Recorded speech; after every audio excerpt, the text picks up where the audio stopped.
thanks, Brenton and Sai.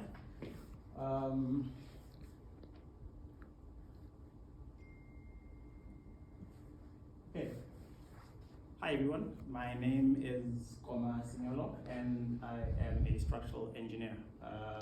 Like Sai, I was a bursary recipient from Big in Africa as a student, and that's why I work for Big in today. But I'm working for Big in today because I love it, not because I owe them anything. Okay, so just a brief background. I studied at the University of the Witwatersrand, Wits, and I studied civil engineering at Wits. Okay, after graduating from Wits, I started working for Big in Africa, and I've been working as a structural engineering consultant for it's going to be 6 years at the end of this year. And yeah, and I became professionally registered while working for Big in actually this year. So. Okay, when I started talking, I said I introduced myself as a structural engineer. But then I went on and further said I studied civil engineering. Now, when I was in high school, back in my high school days, when I was in grade 11, grade 10, that's when I discovered that I want to be a structural engineer. After watching some of these cool documentaries like Mega Structures and whatever, where they show these big buildings where they interview a bunch of these professionals, like different disciplines, structural engineers, architects, civil engineers, and all of them. So I made a decision then that, okay, this structural engineering discipline looks cool, but when I started looking for universities to apply, like Tax, Wits, all of these other universities, I started looking for structural engineering. None of them offered a structural engineering degree. So back in my high school days, I got confused. It's like, why do none of these universities offer structural engineering? Because I want to be a structural engineer. So what's the deal here? What's happening? And I found out back in those days, later on, that actually, if I want to be a structural engineer, I have to study civil engineering. So structural engineering falls under civil engineering. So it's just one of the many disciplines that fall under civil engineering. Brenton here he introduced himself as a hydraulics engineer, which also falls under hydraulics engineering, and there are others as well. Okay, so that's what I found out in my high school days. Like, okay, if I want to be a structural engineer, I want to have to study civil engineering. So back in those days, I'm thinking to myself, maybe civil engineering is just a term they use in varsity in place of structural engineering. Turns out that was not the case. Okay, so I went to varsity, went to Wits, and I discovered other sub-disciplines within that fall under civil engineering. One of them is geotechnical engineering. Geotechnical engineering is one of the sub-disciplines that falls under civil engineering. They are the guys that deal mainly with soils. I'm not gonna spend much time talking about them because I'm mainly focusing on what I do here, and I won't do justice to what they actually do. There's a whole lot that they do, these geotechnical engineers. So that's just one of the sub-disciplines under civil engineering. And then you've got hydraulic engineering, which is what Brenton does. He's a hydraulics engineer at Big in. And then you've got transportation engineers, which are the guys that are responsible for your railways and your roads and your some aspects of your airports and stuff like that. Okay, and then you've got what I do. You've got structural engineering, which is what I basically do. Okay, so yeah, that is, and then there's also environmental engineering that we did, and there's, I don't know if they keep adding more disciplines. You know, as time moves, things improve. You find new things that need attention, and then more disciplines are being added. Civil engineering is basically engineering that is there to serve the people, to serve the needs of the people. That's why there are so many sub-disciplines, because there's so many different types of needs that need to be tended to. Okay, so now coming to structural engineering. What do structural engineers do? So why do structural engineers exist? Why does my discipline exist? And what is it that I spend so much time in the office doing every day? Now, a lot of people have asked me this question, and whenever I get this question, I tend to throw it back at them because I'm curious. I like to know what people think. So I'll ask them. So they ask me, what do you actually do? You're a structural engineer, what do you actually do? So I'll ask them, what do you think I do? Okay, and then the first thing they usually say is that I draw buildings. That is not false. it forms a part of what I do, right? I draw not just buildings, bridges, all types of infrastructure, okay? It forms a part of what I do, but it is not what I do. That is not why my discipline exists, or that is not why structural engineering exists as a discipline. Okay, so this is mainly being done by architects. Architects are usually the ones that are responsible for drawing, for coming up with a form of a building and drawing it out and establishing how it looks and all of that. So that's architects. Okay, so we established that's not what structural engineers do. We don't draw buildings. It forms a part of what we do, but it's not why we exist. Okay, and then I usually ask people to try again. Then what they say is that we build buildings. Okay, we build different types of infrastructure, bridges, buildings, and all of that. They think that, you know, we go to site, put on these PPEs, we call it, these overalls and stuff, and then we actually build, lay the brickwork, pour the concrete, mix the concrete, and do all of that. Is not what we do. This job is done by builders. Builders build, that's their job. Okay, so I assist in the process, but it's not what I do or why structural engineering exists. Okay, and then, well, people, after the second point, they usually run out of ideas and they just say, okay, you are guys on the side with a piece of drawing, looking at stuff and talking about the stuff, pointing at stuff and all of that. But that's not, I mean, obviously that's not what I do. Every construction professional at one point in time does that. Sai does that at one point in time, would have done that, Brenton would have done that. You know, all of us put our information on drawings, and then we talk about the drawings when you go to site. So that's what every construction professional does. Okay, so before I actually tell you what a structural engineer does, I want us to take a bit of time to study an engineering marvel, the human body. Okay, that is, the human body is a beautiful engineering creation. And I want to take a bit of time looking at that, and then I'm going to relate this to what structural engineers do. So if you look at this human body here, you've got the guy on the far left. You can see the guy on the far left, right? You can, the human body consists of different layers, right? It's what you can see outside, so each and every single one of us, what you see around here, that's the first layer, what you see on the outside. Right? The height of the person, how big the person is, or how tiny, like me, the person is, the color of their skin, the color of their hair, their eyes. You can see the stuff, right? That is the first layer. There are two layers in the middle. I don't want to spend too much time talking about the two layers in the middle, but there's the second layer is flesh, it's tissues, it's muscle, it's all of the stuff that you see, but you don't see that stuff. That stuff is in the inside, right? The third layer is your arteries and your veins. Okay. And then the last layer is the skeleton. Okay, so those are the four main layers that I'm going to discuss here before I actually tell you what I do on a daily basis. I spend so much time doing it on a daily basis. Okay, so first layer is what the architects usually do. Now this is an oversimplification. It's a gross oversimplification. Architects don't just draw nice buildings and nice pictures and that's it. They do a lot of stuff as well, but I'm just oversimplifying this here, just to try to at least make it memorable for you when you're thinking, what do these guys do? So architects are responsible usually for the form, for what the building looks like. So if you happen to have a lot of money and you want to build yourself a house, you will approach an architect and you'll say, Mr. Architect or Miss Architect, I want to build myself a house. Give me something. The architect will then give you something. From nothing, they will create something. They'll create a form, they'll create a picture, they'll discuss it with you, go back and forth, and then discuss it with you. They'll just discuss it with you, and then you'll come up with, together, you and the architect as a client will come up with something that you like. Okay, that's fine. Once the architect has done that, now the architect has to approach the other disciplines. Okay, so the other disciplines will be responsible for the other two layers that I said I don't want to spend a lot of time talking about. These include your mechanical engineers, your electrical engineers, all your other engineers that come in between will assist the architect in doing that. I'm not going to spend too much time on that. Okay, now what I do is I'm responsible for providing the skeleton of the human body. In this case, I'm comparing the human body to the building. I'm responsible, my job, I went to school for this. I do this every single day in the office. I spend hours doing this. I go to site.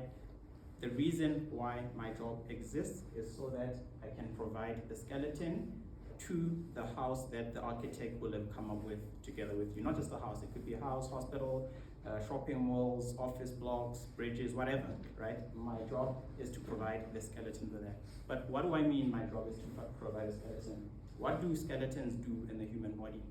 Well,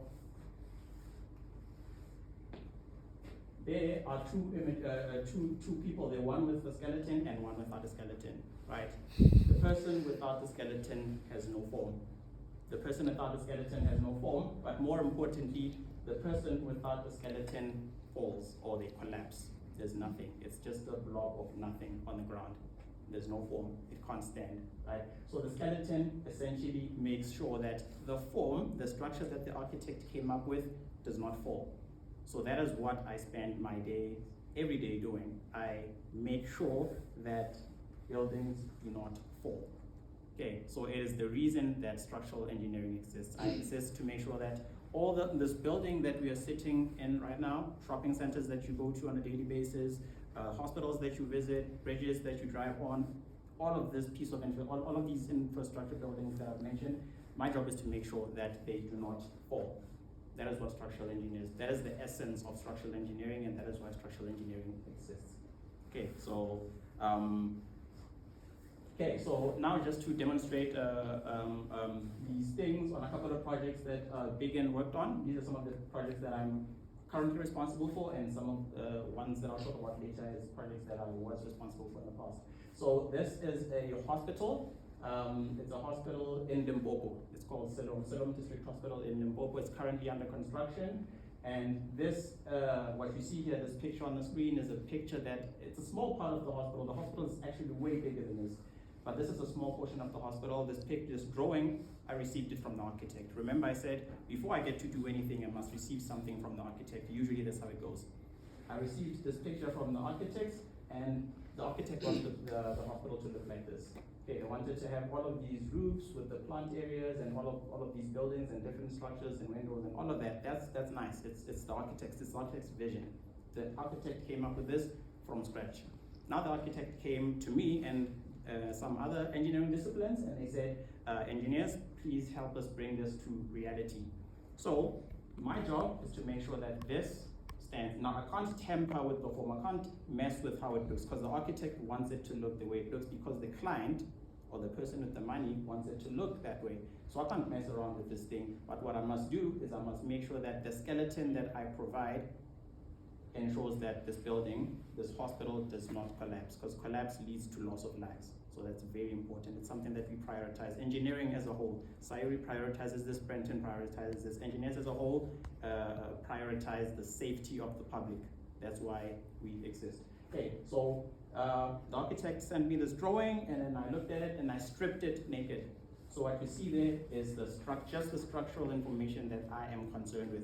That's the skeleton of the drawing that I received from the architect. So if I go back a slide, that's the architect, that's the structures. Architect, structures, architect. So I'm responsible for providing all of these elements. There are columns and beams and slabs, and I must look at the walls as well. And all of these, what you see here is just structural elements. And I must make sure that these structural elements are the right sizes, they're spaced at the right positions, that they are the right heights and the right widths and all of that. I am responsible of making sure that what we see here can hold up that building without changing the form, without messing with the form. Okay, bringing it back to the structure of the human body, I look the way I look. Me looking the way I look, I can't have a skeleton inside me that's bigger than my body. I can't have it become too small, otherwise I will collapse.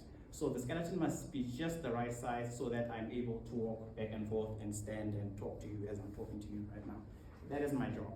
So all of these elements that you see here, I'm responsible for making sure that they're the right size, that they are where they're supposed to be, that they're just sized perfectly for this building. Okay, so that is, I use mathematics and physics and material sciences and a whole bunch of other knowledge from different sources to make sure that that is the case, that this building does not fall. Remember, my job is to make sure that buildings don't fall. If there's anything that I would like you to take away from my talk today, is that structural engineers exist to make sure that structures don't fall. Okay, so So this forms a part of what I do. So this is from a computer software that I use. It's the same building that I was just showing you right now, and it's like it's a bunch of forces and stuff like that. It won't make sense now. It's from a computer program, but it's basically what I do, calculations that I do. So an example of the forces that I'd be looking at is like in this building, there are all of you right now in this building. All of you have weight, you have masses, right? Your weight put together must make sure that this floor is heavy enough, or it's on the ground, so nothing will really happen. But if this was like a suspended slab, if we were on a second floor or third floor, whatever, that floor must be able to carry all of us without falling.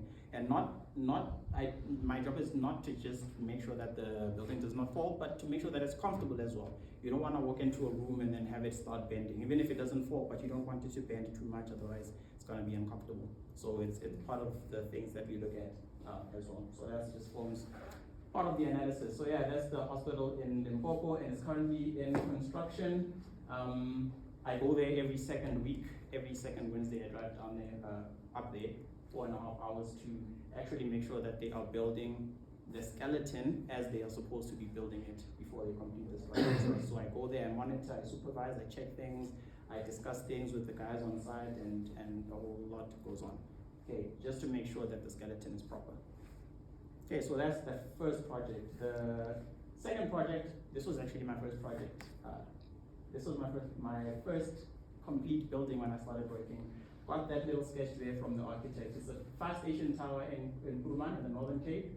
I got that little drawing there from the architect, and this one is fairly simple compared to the one that I spoke about in the beginning. My job, like I said, is to provide the skeleton for that. So what I did, I took that little drawing, I stripped it naked. These lines that you see here, just the lines, not the circular cylindrical shapes, but the lines in between, is the skeleton of the building.